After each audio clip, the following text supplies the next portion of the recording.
Hello, and a quiet welcome back to the Dusty Codex. We move through a world of faces, strangers on the street, characters in art, forgotten figures in photographs. But what if one of the most familiar faces, one seen and touched by millions, was a complete mystery? We are always curious to know where our stories are travelling to and where your corner of the world is.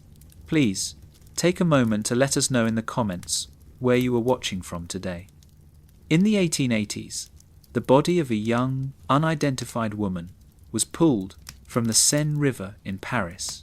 She had no signs of violence, but what captivated the morgue attendants was her expression, a faint, serene, almost content smile.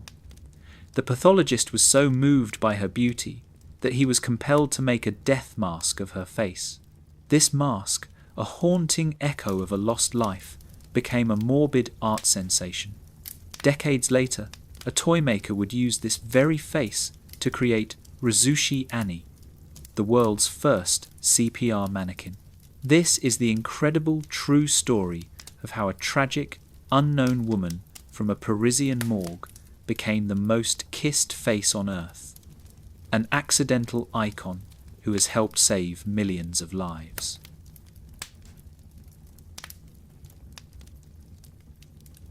Our story begins in 19th century Paris, at a place that was, morbidly, one of the city's most popular and ghoulish attractions. The Paris Morgue. It was located on the Aile de la Cité, just behind the Cathedral of Notre Dame. In the 1880s, the morgue had a public viewing room. The unidentified bodies of the city's dead were displayed on cold, marble slabs behind a glass window for all to see. The hope was that a loved one might recognize them. The reality was that it became a form of grim, free entertainment. Sometime in the late 1880s, a young woman, estimated to be no older than 16, was pulled from the Seine.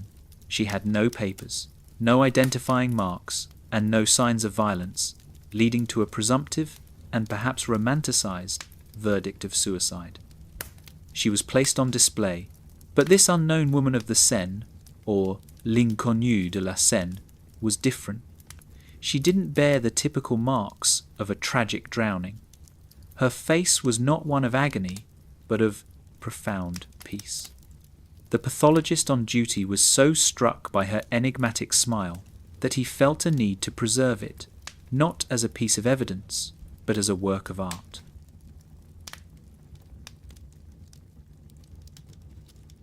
Breaking with protocol, the pathologist made a plaster cast of her face, a death mask.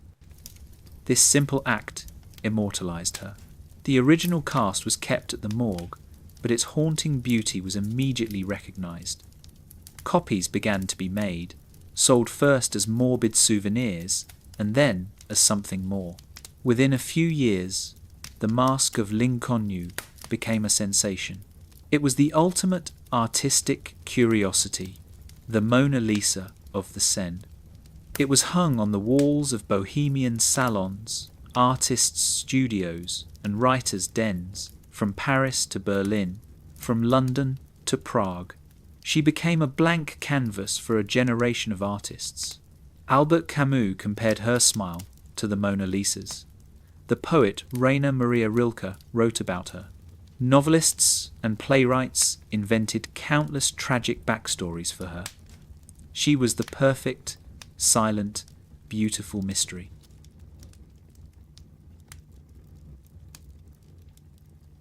Now, we must leave 19th century Paris and jump forward half a century to the 1950s. This is the dawn of modern emergency medicine. For centuries, the methods for reviving a drowned or suffocated person were crude and often brutal, rolling them over a barrel, blowing smoke into their lungs, or even hanging them upside down. In 1956, an Austrian doctor named Peter Safar, along with his colleague James Elam, scientifically proved the effectiveness of mouth-to-mouth resuscitation, the kiss of life. They combined this with chest compressions, creating the foundation for what we now call CPR. This technique was a medical miracle. But it had a serious problem. How do you teach it? You couldn't practice on living people, and practicing on corpses was a grim, impractical solution.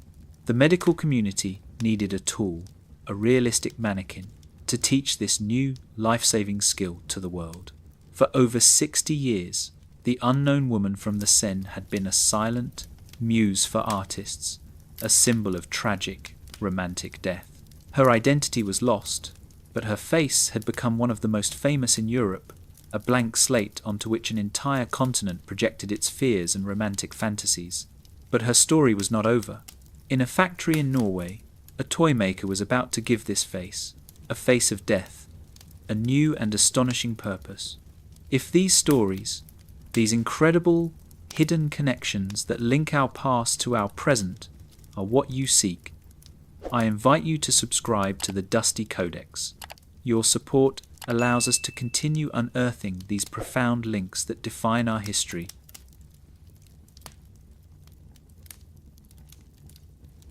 In Stavanger, Norway, there was a successful toymaker named Asmund Lærdal.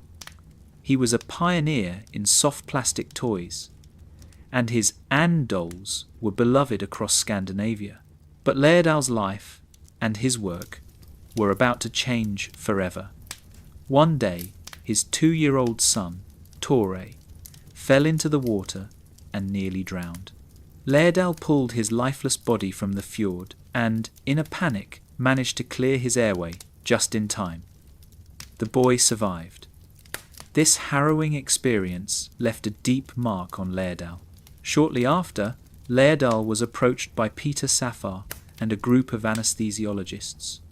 They had heard of his work with soft plastics and needed his help.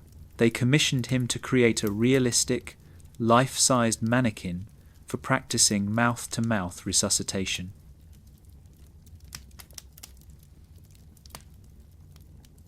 Lærdal agreed. He knew the manikin needed to be realistic, but he struggled with the face. It couldn't be grotesque or frightening.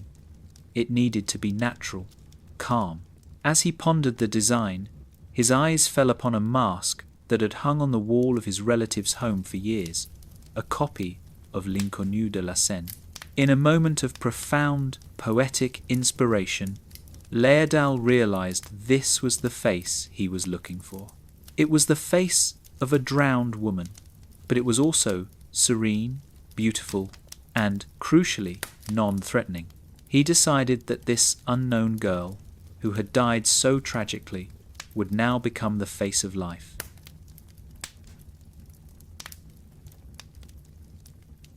In 1960, Lærdal Medical, in collaboration with Dr. Safar, released the Resusci Annie. It was an immediate global success. For the first time, ordinary people, firefighters, police, soldiers, and civilians could practice the kiss of life on a realistic, humane analogue. The impact on public health was incalculable. Resusci Annie standardized CPR training across the globe. It is estimated that over 500 million people have been trained on a Resusci Annie manikin, and that this training has saved millions of lives. The face of L'Inconnu de la Seine, once a morbid curiosity, became the most kissed face on earth. Her enigmatic smile was now the first thing seen by millions learning to save a life. The identity of the unknown woman of the Seine remains a mystery. We will never know her name, her story, or the truth of her death.